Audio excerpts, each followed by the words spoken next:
Are you Matthew Aldridge? I'm the attorney of fact for Matthew Aldridge. You were what? The attorney of fact. Attorney what? Of fact. Attorney of fact. And what does that mean? You know, his authorization to do legal representation. Are you a licensed attorney? No, I'm simply an attorney of fact. Okay. And does that mean you have a power of attorney? What is your name? What is your name? All right, guys. Today's court hearing is absolutely wild. We've got Matthew Aldridge here, or at least that's what the papers say. But the guy at the podium here is pulling the whole I don't have a name act. He's calling himself the attorney of fact, which isn't even a real thing in law, by the way. These sovereign citizen types always try to argue that the court doesn't have any power over them. But here's the deal. Courts have jurisdiction over anyone in their area. Period. The judge isn't buying it for 1 second and shuts him down in the most epic way at the end here. He really outsmarts this guy here. Let's go ahead and get into it. You don't have a name?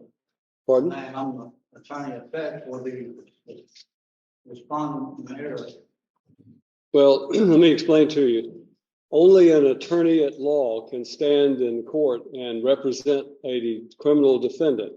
And to do so otherwise violates the criminal law statutes of the state of Tennessee and could land someone who attempts to represent themselves as an attorney at law in serious trouble. I understand what you're saying.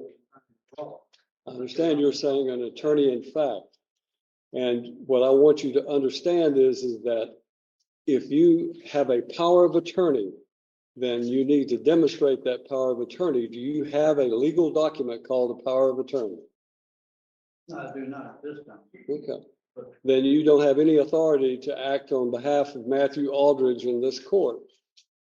You have no legal authority, nor do you have any authority through a legal document to represent or to act on behalf of Matthew Aldridge.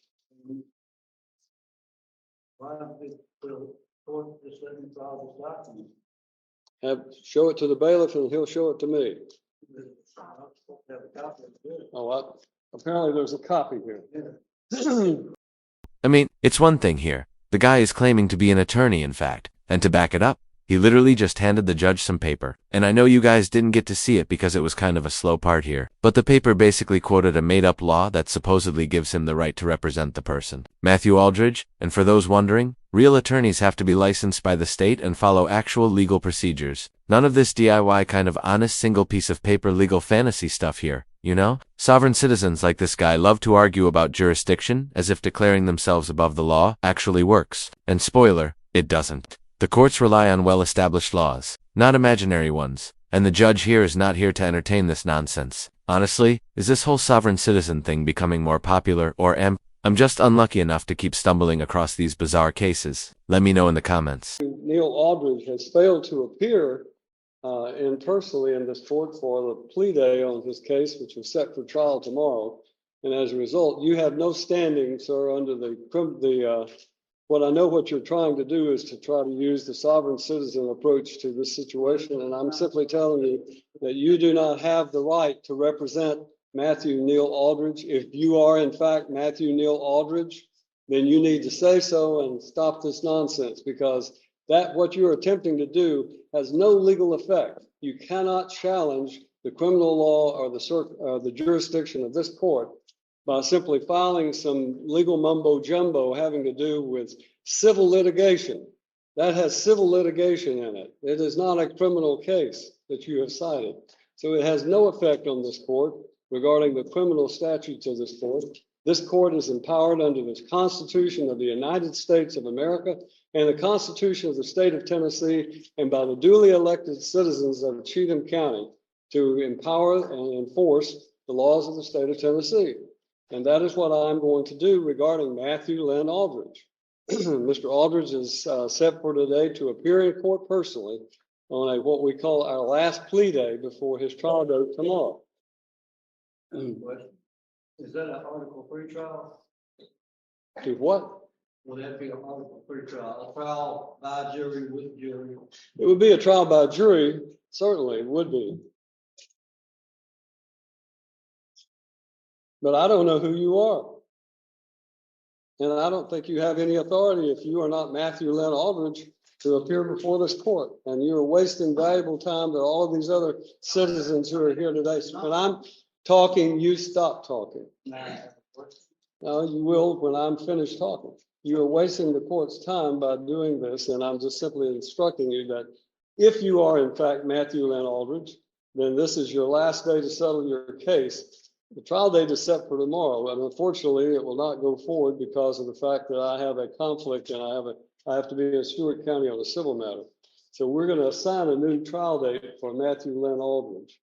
All right, to Matthew Aldridge and the This judge here is handling this lunatic like an absolute pro. I mean, he's staying calm while shutting him down at every turn here. This guy barely even got a chance to push his attorney of nonsense before the judge dismantled it piece by piece. Here it seems like the judge kinda took this personally, or that he just has this case. This kind of stuff kind of happens a lot, but especially when the guy started quoting his made-up laws. And then I just think it's really funny the judge went in there and said he can't utter his name. That was kind of funny there. Usually you see judges kind of being more stoic and not showing expression, so that was kind of funny to me. But it was clear from the start that this judge was not going to waste any of his time on this circus guy here. But at the end of the day, guys, it just goes to show how ridiculous and pointless these stunts really are. For sovereign citizens are truly something else. These are people who believe they can opt out of the legal system by claiming they don't recognize the government's authority. I mean, they'll spout off about things. trial date for Mr. Aldridge. Your, whatever this document is that you have filed is in fact invalid because it does not cite any valid criminal statute, and therefore I'm denying whatever that might be in the way of a motion. The trial date will be July 15th. The last day for Mr. Aldridge to enter a plea or go to trial will be July the 8th. July the 8th. Now, we're going to give you a card.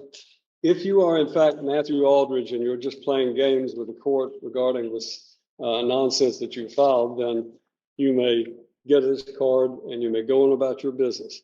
If you are not Matthew Aldridge, then I would suggest to you, you relay to Mr. Aldridge that he must appear on July the 8th, or a bond revocation will take place, and his case will be set, will take place with him in jail, incarcerated on the 15th. That's the judgment of the court. You need to take your piece of paper. Laws that have been in place for centuries and are backed by the Constitution have no loophole, where you could just decide the rules don't apply to you. Yet these folks will clog up courtrooms with bizarre arguments, wasting everyone's time and just achieving absolutely nothing but a criminal record in the process. I mean, legally speaking though, the whole sovereign citizen defense falls apart because of something called jurisdiction. Courts have jurisdiction over anyone within their geographic area, no matter what legal nonsense you claim. That stuff might sound clever in the echo chambers, but judges have seen it all, and they definitely don't entertain it for a second. And for anybody wondering, trying to avoid taxes or dismiss a speeding ticket with these tactics doesn't just fail. It can actually result in heavier penalties for wasting the court's time. Personally, I don't get why these people keep trying this. I mean, do they think they're actually outsmarting the system? Or is it just a weird sense of rebellion? I mean, either way though, it's ridiculous. And honestly, it's kind of sad they're not even really fighting the system. They're just making fools of themselves. Anyways guys, that's going to wrap up my breakdown for today. If you guys enjoy it, don't forget to like and subscribe and let me know what you guys think about sovereign citizens in the comments below. Thank you guys so much for watching, and take care.